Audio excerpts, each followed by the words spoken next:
तो अपना चैप्टर चल रहा था वेव ऑप्टिक्स, चैप्टर नंबर 12। इससे पहले वाली क्लास में हमने बात की थी हाइगन के तरंगाग्र सिद्धांत से परावर्तन तथा अपवर्तन की व्याख्या। अभी तक इस चैप्टर के अंदर 3 क्वेश्चन बनते हैं। पहला क्वेश्चन है तरंगाग्र किसे कहते हैं, ये कितने प्रकार के होते हैं। दूसरा क्वेश्चन बनता है कि हाइगन के तरंगाग्र सिद्धांत से परावर्तन की व्याख्या, और तीसरा क्वेश्चन बनता है हाइगन के तरंगाग्र सिद्धांत से अपवर्तन की व्याख्या। और आज की क्लास जो है वो इस चैप्टर की मोस्ट इंपॉर्टेंट क्लास है भाई, और इससे 100% क्वेश्चन आना है YDSC से, यंग डबल स्लिट एक्सपेरिमेंट अभी थोड़ी देर बाद में शुरू हो जाएगा। इससे पहले कुछ बेसिक बातें मैं बता देता हूं आपको। एक होता है बेटा कला संबंध स्रोत। क्या है? कला संबंध स्रोत।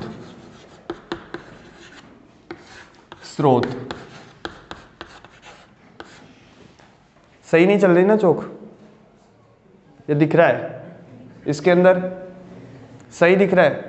कला संबंध स्रोत होता है, एक होता है कला असंबंध स्रोत। कला असंबंध,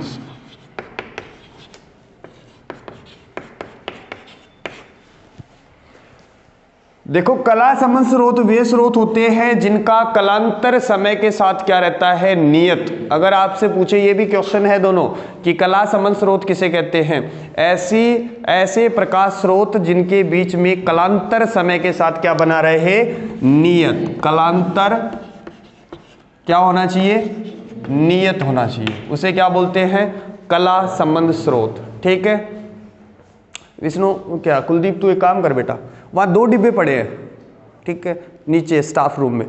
एक में तो ये इस टाइप की चौक है और एक वाइट कलर की चौक है, वो निकालना 2-3 चौक। ठीक है, कलांतर समय के साथ क्या रहता है, नियत, उसे क्या बोलते हैं, कला संबंध स्रोत। और उनसे जो तरंगे निकलती है उन्हें क्या बोलते हैं, कला संबंध तरंगे।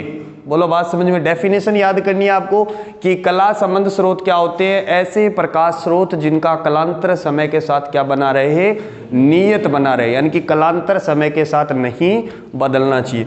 और कला असंबंध स्रोत कि कलांतर समय के साथ क्या नहीं होता, नियत। कलांतर समय के साथ क्या नहीं होता, नियत नहीं होता। बस यही ध्यान में रखना आपको कि अगर तरंगों के बीच का कलांतर समय के साथ बदलता है तो उसे क्या बोलते हैं, कला असंबंध प्रकाश स्रोत।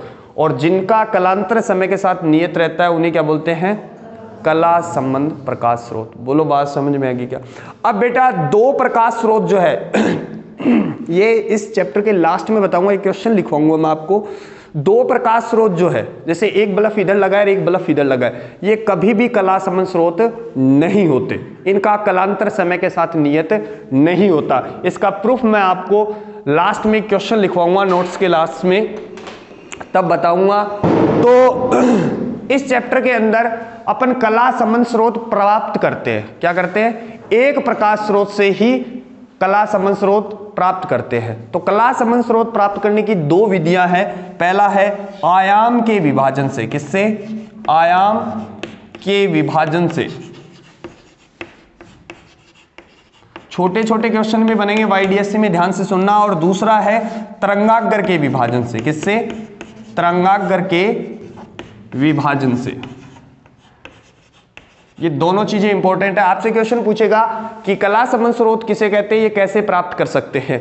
तो कलांतर अगर समय के साथ नियत रहता है तो उसे क्या बोलते हैं, कला संबंध स्रोत। और कला संबंध स्रोत प्राप्त करने की अपने पास कितनी विधियां हैं, 2 विधियां हैं। एक तो आयाम के विभाजन से और दूसरा तरंगाग्र के विभाजन से। बोलो बात समझ में आ गई क्या। ये एक छोटा सा टॉपिक था, कला संबंध स्रोत और कला असंबंध प्रकाश स्रोत। कलांतर समय के साथ नियत होता है, वो क्या होता है, कला संबंध स्रोत। और कलांतर अगर समय के साथ नियत नहीं होता तो उसे क्या बोलते हैं, ठीक है। कला संबंध स्रोत प्राप्त करने के कितने मेथड है, 2 मेथड है। इस चैप्टर के अंदर अपन एक मेथड काम में लेंगे तरंगाग्र के विभाजन से, वो आगे आगे आपको समझ में आ जाएगा। फिर है तरंगों का अध्यारोपण का सिद्धांत। क्या है, तरंगों का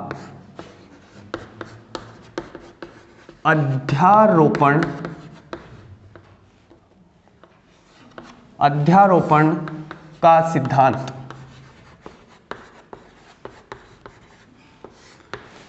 देखो बेटा, किसी माध्यम में दो या दो से अधिक तरंगे संचरित होते हुए किसी बिंदु पर मिलती है तो उनका जो परिणामी तरंग है उसका जो विस्थापन समीकरण है, दो या दो से अधिक तरंगे अगर किसी बिंदु पे अध्यारोपित होती है तो उससे क्या मिलेगी, एक परिणामी तरंग मिलेगी, और उस परिणामी तरंग का विस्थापन समीकरण उन दोनों समीकरणों के सदिश योग के बराबर होता है। तो इसे क्या बोलते हैं, अध्यारोपण का सिद्धांत।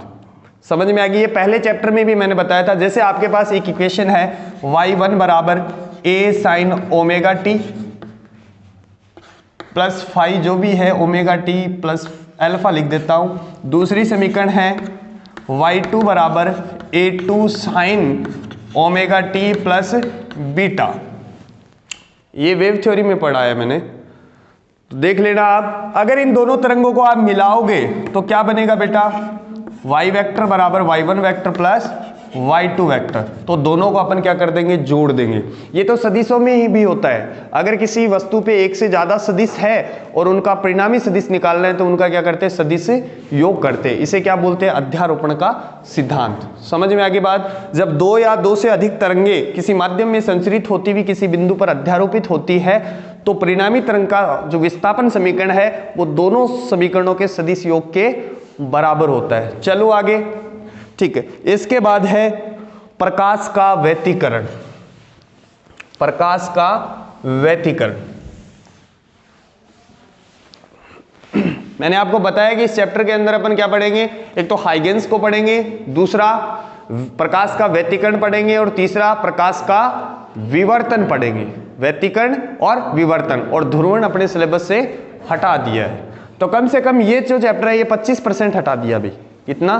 25%। तो मेरे को 75% ही पढ़ाना है और वो बहुत आसान है। जो पढ़ाना है वो आसान है, जो हटाया है उसमें थ्योरी ज़्यादा थी। तो कुछ नहीं है, इस चैप्टर में आसान सी बातें हैं। बात करते हैं प्रकाश का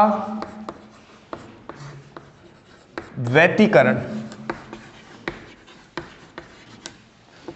प्रकाश का व्यतिकरण, अब सुनना, मैं बता देता हूं, यहां डेफिनेशन याद करवा दूंगा मैं आपको। जब दो या दो से अधिक तरंगे, पहली बात क्या होनी चाहिए, समान दिशा में संचरित होनी चाहिए। किसमें? समान दिशा में, पहली कंडीशन। दूसरी कंडीशन, आयाम लगभग बराबर होने चाहिए, लगभग बराबर। अगर बिल्कुल बराबर है तो अच्छा व्यतिकरण मिलेगा। अगर दोनों के आयाम ऐसे है कि EM1 बराबर है किसके, EM2, ये तरंगों के आयाम है। पहली कंडीशन तो क्या, दोनों समान दिशा में संचरित होनी चाहिए। दूसरी बात क्या है, आयाम लगभग समान होना चाहिए। अगर बिल्कुल समान है तो अच्छा व्यतिकरण पैटर्न मिलेगा अपने को। तीसरी कंडीशन कि कला संबंध स्रोत से प्राप्त होने चाहिए। किससे? कला संबंध स्रोत से। ये व्यतिकरण की शर्त भी बता रहा हूं साथ साथ में। कला संबंध स्रोत, इसका मतलब कलांतर समय के साथ क्या होना चाहिए, नियत, और आवर्ती बराबर होनी चाहिए। क्या? आवर्ती समान होनी चाहिए। तो ये व्यतिकरण है। व्यतिकरण में क्या ध्यान में रखना आपको, हाँ, ये चारों चीजें ध्यान में रखना कि एक तो समान दिशा में संचरित होनी चाहिए, दूसरी बात उनके आयाम लगभग समान होनी चाहिए, तीसरी बात कला संबंध स्रोत होने चाहिए, यानी कि उनका कलांतर समय के साथ क्या होना चाहिए, नियत होना चाहिए, और आवृत्ति क्या होनी चाहिए, समान होनी चाहिए। डेफिनेशन बोल दो अब। जब दो या दो से अधिक तरंगे जिनकी आवृत्ति समान तथा कलांतर समय के साथ नियत तथा आयाम लगभग समान तथा समान दिशा में संचरित होते हुए किसी बिंदु पर अध्यारोपित होती है तो कुछ बिंदुओं पर आयाम तथा तीव्रता का मान अधिकतम तथा कुछ बिंदुओं पर तीव्रता तथा आयाम का मान न्यूनतम प्राप्त होता है, जिसे प्रकाश का व्यतिकरण बोलते हैं। बोलो बात समझ में आ गई? देखो सीधी सी बात है, यह ध्यान में रखो कि दो ज्यादा तरंग हुए न वह कई बिंदु पर जाके मिलेगी, तो कुछ बिंदुओं पर तो अपन के मिलेगो, चाननों मिलेगो। समझ में आ गई बात? और कुछ बिंदुओं पर अपन के मिलेगो अंधेरो मिलेगो। जठे में चारणों शब्द बोलियो ने बठे के वगो तीव्रता ज्यादा होगी और आयाम भी ज्यादा होगा, और जठे अंधेरो बोलियो बठे तीव्रता और आयाम के वगो कम होगो। इन्हीं के का आपा प्रकाश गो व्यतिकरण बोला। दोबारा सुन लो, जब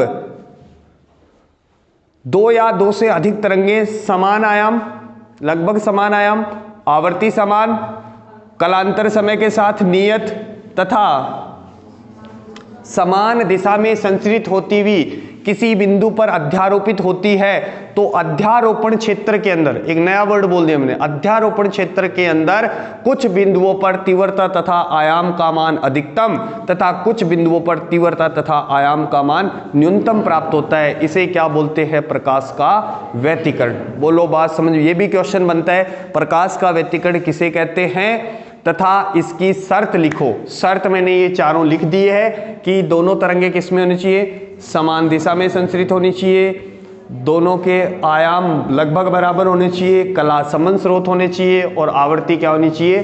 समान होनी चाहिए। डेफिनेशन से इसकी शर्तें लिख दी है। बोलो बात समझ में आ गई के बाद। अब आपने 11th क्लास के अंदर पढ़ा होगा कि व्यतिकरण जो, ये समझ गए क्या? जब दो या दो से अधिक तरंगे समान दिशा में संचरित होती हुई जिनकी आवर्ती, आयाम तथा कलांतर नियत हो, तो उन्हें क्या बोल, जब ये अध्यारोपित होती है तो अध्यारोपण क्षेत्र के अंदर कुछ बिंदुओं पर तीव्रता तथा आयाम का मान अधिकतम प्राप्त होता है और कुछ बिंदुओं पर तीव्रता तथा आयाम का मान न्यूनतम प्राप्त होता है। उसे क्या बोलते हैं? प्रकाश का व्यतिकरण। अब प्रकाश का जो व्यतिकरण है वो दो टाइप का होता है, सुनना। एक तो संपोषी व्यतिकरण, अब ध्यान से समझना, संपोषी व्यतिकरण, और एक होता है विनाशी व्यतिकरण। विनाशी व्यतिकरण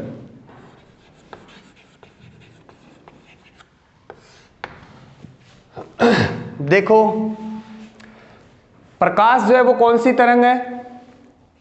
अनुप्रस्थ तरंग है, और वो किसकी फॉर्म में चलती है? सारंग और गर्त की फॉर्म में। किसकी फॉर्म में? सारंग और गर्त की फॉर्म में। जैसे एक तरंग है मेरे पास, ये ध्यान से समझना, क्या ये इसका सारंग, क्या ये इसका गर्त, प्लस एक दूसरी तरंग है,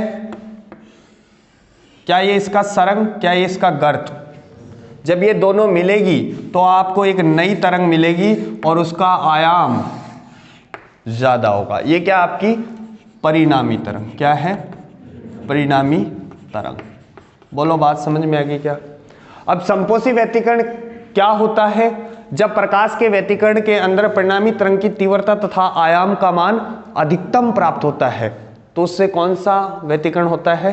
संपोषी व्यतिकरण। या फिर आप ऐसे बोल सकते हो, जब एक तरंग का सरंग, जब एक तरंग का सरंग दूसरी तरंग के सरंग पर, या एक तरंग का गर्त दूसरी तरंग के गर्त पर अध्यारोपित होता है, तो परिणामी तरंग की तीव्रता तथा आयाम का मान अधिकतम प्राप्त होता है। उसे क्या बोलते हैं? संपोषी व्यतिकरण बोलते हैं। अरे ओ यूं मिलेगो जो ओ बढ़ जाएगो, और ओ यूं मिलेगो जो ओ भी बढ़ जाएगो। बोलो समझ में आ गई बात? संपोषी व्यतिकरण कब होगा? जब व्यतिकरण के अंदर प्रकाश की तीव्रता तथा आयाम का मान अधिकतम प्राप्त होता है। या फिर आप बोल सकते हो, जब एक तरंग का सरंग दूसरी तरंग के सरंग से, या एक तरंग का गर्त दूसरी तरंग के गर्त से अध्यारोपित होता है, तो उसे क्या बोलते हैं? संपोषी व्यतिकरण बोलते हैं। कोई दिक्कत नहीं है। अब मैंने आपको कल एक बात बताई थी कि डेल्टा फाई, ये मोस्ट इंपॉर्टेंट है, डेल्टा फाई बटे 2 पाई बराबर delta x divide by lambda बराबर delta t divide by capital T. बेटा ये होता है कलांतर, ये क्या है? कलांतर। ये क्या है? पथांतर। ये क्या है? पथांतर। डेल्टा एक्स क्या है? पथांतर, यानी कि पथ का अंतर। और ये क्या है? समयांतर। ये इन तीनों में रिलेशन होता है कि delta phi divide by 2 pi बराबर delta x divide by lambda बराबर delta t divide by capital T. ठीक है, ये हो गया आपका संपोषी व्यतिकरण। अब संपोषी व्यतिकरण की शर्त देखो, मैं ये यहीं याद करवा रहा हूं ताकि आगे आपको दिक्कत ना आए। बेटा कलांतर जो है, कलांतर जो है, देखो एक चीज याद करवाता हूं मैं आपको, वेक्टर के अंदर आपने कोसाइन रूल पढ़ा था, r बराबर P square plus Q square plus 2pq cos theta, यही है। अब इसका अधिकतम मान क्या मिलेगा आपको जब cos थीटा क्या हो, जब cos थीटा क्या हो, अधिकतम हो, और cos थीटा की अधिकतम वैल्यू कितनी होती है 1। बोलो समझ में आएगी क्या बात, यानी कि a वेक्टर और b वेक्टर के बीच का कोण कितना होना चाहिए, ऐसा होना चाहिए कि जिससे cos थीटा की वैल्यू क्या हो। वही चीज अपन यहां क्या बोलते हैं, कलांतर बोलते हैं, तरंग 1 और तरंग 2 के बीच का कलांतर। समझ में आ रही है बात। वहां क्या बोलते थे, वेक्टर a और वेक्टर b के बीच का कोण, यही चीज आएगी, डिट्टो यही आएगा भाई, कोसाइन रूल ही आएगा। तो क्या मैं बोल दूं शर्त, अगर कलांतर, अगर संपोषी व्यतिकरण हो रहा है तो क्या बेटा जो कलांतर है यानी कि डेल्टा फाई जो है वो कितना होना चाहिए 2n पाई, कितना होना चाहिए 2n पाई, यानी कि 0, अरे n की वैल्यू कहां से है 0 से 1 2, तो संपोषी व्यतिकरण कब होगा जब कलांतर कितना हो 0 हो, 2 पाई हो, 4 पाई हो और 6 पाई हो, ऐसे चलता रहेगा। बोलो बात समझ में आ रही क्या। ये संपोषी व्यतिकरण की शर्त है कि जब दोनों तरंगों के बीच में कलांतर जो है वो पाई का समगुणज हो, पाई का समगुणज। समगुणज का मतलब समझ गए क्या, 0 2 पाई 4 पाई और 6 पाई, ये तो क्या है कलांतर। क्या पथांतर भी निकाल सकता हूं, देखो ये कितना आया 2n pi divide by 2 pi बराबर delta x divide by lambda. फिर बोल रहा हूं जस्ट इसके बाद में YDS ही पढ़ाऊंगा, यंग डबल स्लिट एक्सपेरिमेंट, उसमें ये सारी चीजें पूछूंगा फिर मैं आपसे। पहले ही बता देता हूं संपोषी व्यतिकरण मतलब गोरी फ्रिंज बनेगी, चमकीली फ्रिंज बनेगी, विनाशी व्यतिकरण मतलब काली फ्रिंज बनेगी। बोलो बात समझ में आ रही क्या। उसमें पूछूंगा कि क्या ये कैंसिल हो जाएगा, क्या डेल्टा x बराबर n लैम्डा।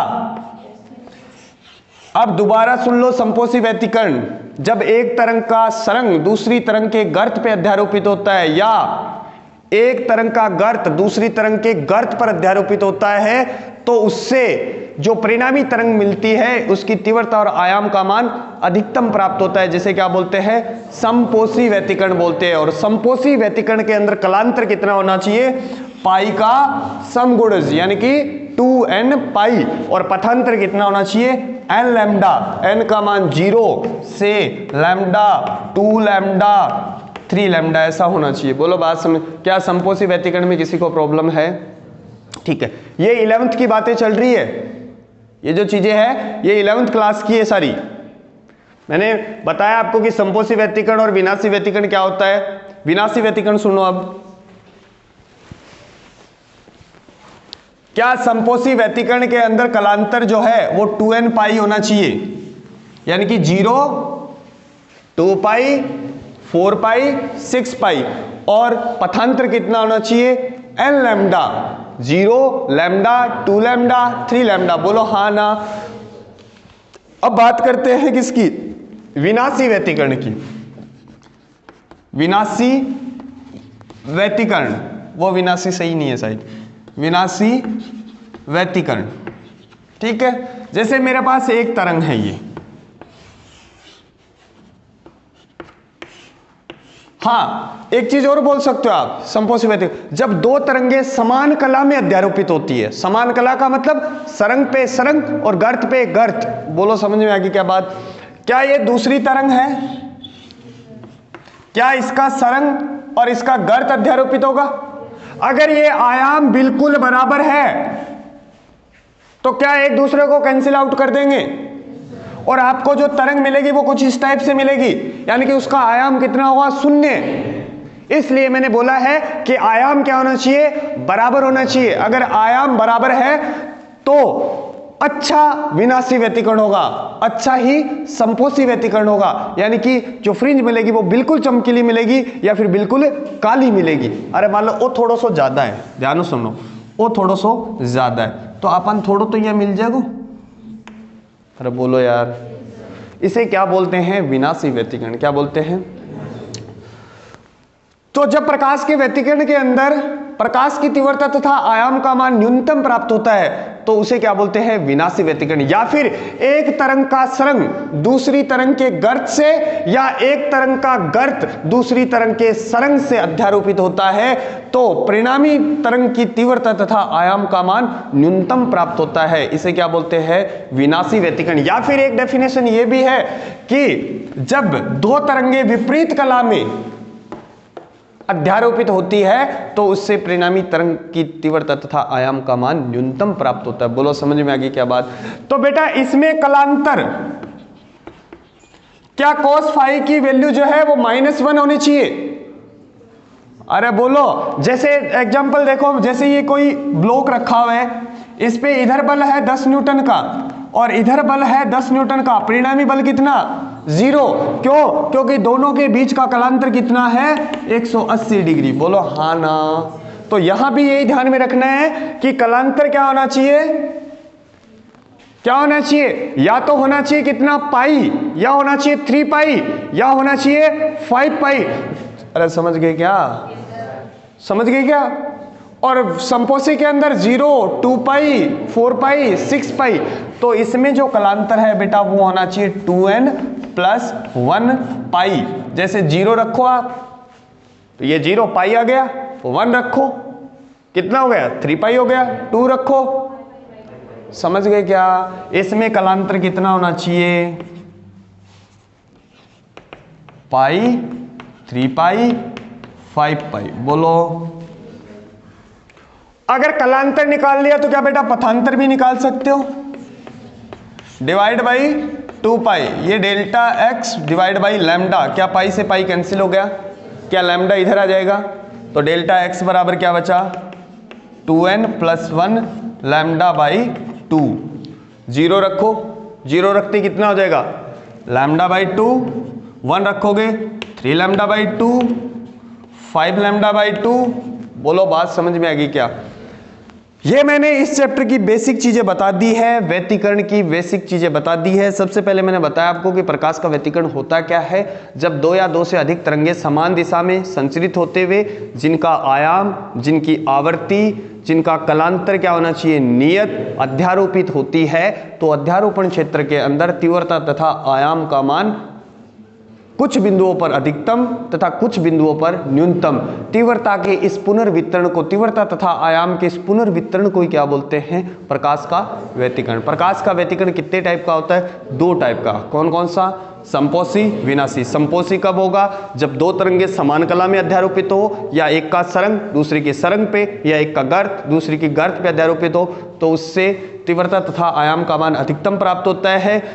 सबसे इंपॉर्टेंट बात है कि कलांतर 2n पाई यानी कि 0, 2 पाई, 4 पाई, 6 पाई, और पथांतर n lambda, 0 lambda, 2 lambda, 3 lambda, 4 lambda, 5 lambda. बोलो विनाशी व्यतिकरण के अंदर जब 2 तरंगे विपरीत कला में अध्यारोपित होते हैं, या फिर एक तरंग का सरंग दूसरी तरंग के गर्त पे, या फिर एक तरंग का गर्त दूसरी तरंग के गर्त पे अध्यारोपित होता है तो परिणामी तरंग की तीव्रता तथा आयाम का मान न्यूनतम प्राप्त होता है। बोलो बात समझ। इसमें कलांतर क्या होना चाहिए? पाई, 3 पाई, 5 पाई। पथांतर क्या होना चाहिए? Lambda by 2, 3 lambda by 2, 5 lambda by 2। बोलो समझ में आ गई क्या बात? अब अपना मोस्ट इंपॉर्टेंट पार्ट शुरू हो रहा है इसमें, YDSE young double slit experiment. Hindi में बोलते हैं इसको यंग का द्विव स्लिट प्रयोग भी बोलते हैं, द्विझिरी प्रयोग भी बोलते हैं। यंग का YDSE ध्यान में रखना आप, young double slit experiment, young का द्विव स्लिट प्रयोग या यंग का द्विझिरी प्रयोग। मैं लिख रहा हूं, सबसे इंपॉर्टेंट है भैया यंग का